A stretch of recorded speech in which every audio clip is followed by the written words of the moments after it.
యువజన కాంగ్రెస్ జాతీయ అధ్యక్షులు ఉదయ్ భాను చిప్ గారి యొక్క జన్మదినాన్ని పురస్కరించుకొని కొడంగల్ నియోజకవర్గంలో కొడంగల్ ప్రభుత్వ ఆసుపత్రి నందు రోగులకు పాలు పండ్లు బ్రెడ్ పంపించేయడం జరిగింది. అదేవిధంగా కొడంగల్ అంబేద్కర్ చౌరస్తా నందు ఘనంగా ఉదయ్ భాను జన్మదిన వేడుకలను కేక్ కటింగ్ ద్వారా జరుపుకోవడం జరిగింది. ఈరోజు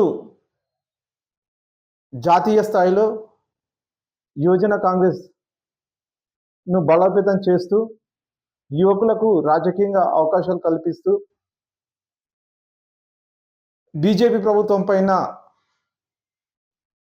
ఈరోజు దేశవ్యాప్తంగా బీజేపీ ప్రభుత్వం చేస్తున్న అరాచకాల పైన యువజన కాంగ్రెస్ అనేది పోరాటం చేయడం జరుగుతుంది. రేపు కూడా బీజేపీ ప్రభుత్వం పైన పార్లమెంటు సమావేశాల్లో యువజన కాంగ్రెస్ పార్లమెంట్ ముట్టడి కార్యక్రమం తీసుకోవడం జరిగింది. బీజేపీ ప్రభుత్వం అధికారంలో వచ్చినాక 2 కోట్ల ఉద్యోగాలు ప్రతి సంవత్సరం భర్తీ చేస్తామని చెప్పడం జరిగింది. ఇంతవరకు ఎలాంటి ఉద్యోగాలు భర్తీ చేయలేదు. అదేవిధంగా ఈరోజు బీజేపీ ప్రభుత్వము ఏదైతే ఎస్సీ ఎస్టీ బీసీ మైనార్టీ వర్గాల కొరకు ఎలాంటి సంక్షేమ కార్యక్రమాలు ఈరోజు తీసుకోవడం లేదు. ఈరోజు దేశవ్యాప్తంగా చూస్తే కాంగ్రెస్ ప్రభుత్వంలో ఏదైతే ఎస్సీలకు దళితులకు కానీ ఏ విధంగా కాంగ్రెస్ ప్రభుత్వము బడ్జెట్లో అనేక రకాలుగా ఎస్సీ అభివృద్ధి కొరకు బడ్జెట్ను కేటాయించడం జరిగింది. కానీ ఈరోజు దేశవ్యాప్తంగా బీజేపీ ప్రభుత్వము దళితులకు ఎలాంటి అభివృద్ధి నోచుకోకుండా ఈరోజు దళిత సంక్షేమాన్ని మొత్తం తుంగలో దొక్కింది. ఈరోజు ఒక కాంగ్రెస్ ప్రభుత్వ హయాంలోనే ఈరోజు ఎస్సీలు కానీ ఎస్టీలు కానీ బీసీలు కానీ లబ్ధి పొందిన దాఖలు ఉన్నాయి. కాంగ్రెస్ ప్రభుత్వంలో ఎన్నో రకాలైన స్కీములు తీసుకొచ్చి సంక్షేమానికి దగ్గర చేసేవాళ్ళు. ఈరోజు బీజేపీ ప్రభుత్వంలో ఎలాంటి సంక్షేమ కార్యక్రమం లేదు, నిరుద్యోగులకు ఎలాంటి ఉద్యోగ అవకాశాలు లేదు.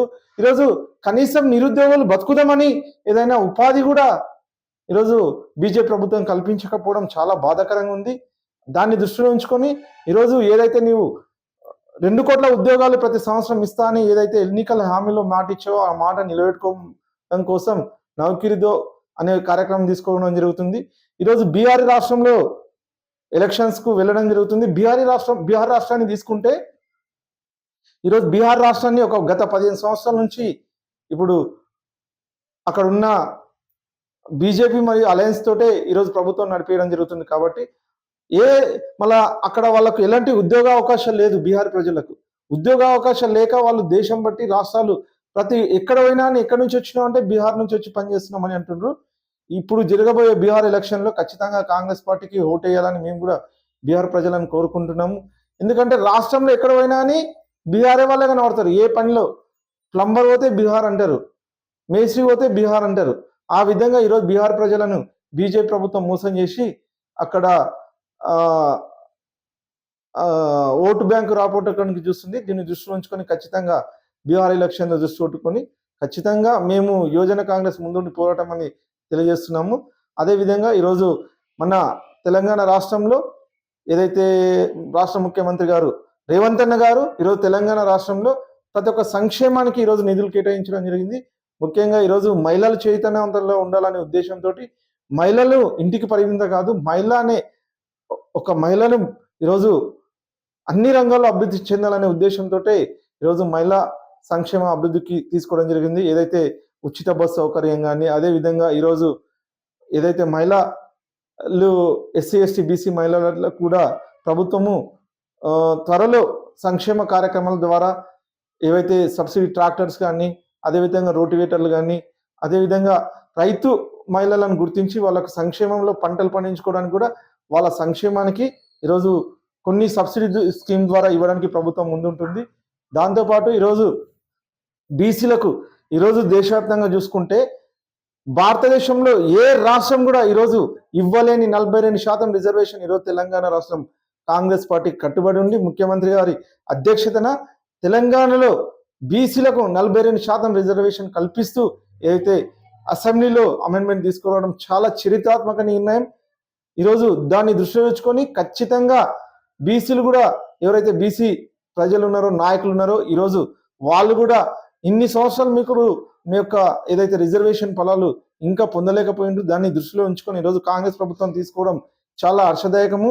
అదేవిధంగా కాంగ్రెస్ ప్రభుత్వం ఏదైతే ఏబిసిడి వర్గీకరణ ఏదైతే అసెంబ్లీలో మాట ఇచ్చిందో ఆ కాంగ్రెస్ ప్రభుత్వం ఎలక్షన్ మేనిఫెస్టోలో ఏదో మాట ఇచ్చిందో ఆ ఏబిసిడి వర్గీకరణ చేసినందుకు కూడా ముఖ్యంగా తెలంగాణ రాష్ట్ర ముఖ్యమంత్రి వర్యులు శ్రీ రేవంత్ అన్నకు కాంగ్రెస్ పార్టీ తరఫున మేము కూడా కొడంగల్ నియోజకవర్గం నుంచి అభినందన తెలియజేస్తున్నాము. ఎందుకంటే ముఖ్యంగా ఈరోజు చాలా రంగాలలో తెలంగాణ రాష్ట్రం అనేది ముందుకు అవుతుంది. పారిశ్రామిక రంగం కానీ ఈరోజు అదేవిధంగా నిరుద్యోగులకు ఇప్పుడు ఎక్కడ వెళ్ళినా అని విదేశీ పర్యటనలు చేస్తూ కూడా ఈరోజు తెలంగాణ రాష్ట్రం పైన పెద్ద ఎత్తున పెట్టుబడులు తీసుకోవడానికి రేవంత్ అన్న చాలా కృషి చేస్తుండ్రు. దాన్ని దృష్టిలో ఉంచుకొని ఈరోజు ఈ యొక్క కార్యక్రమానికి మీరు కూడా పత్రికా సోదరులు వచ్చినందుకు మీకు ధన్యవాదాలు తెలియజేస్తున్నాను. Thank you.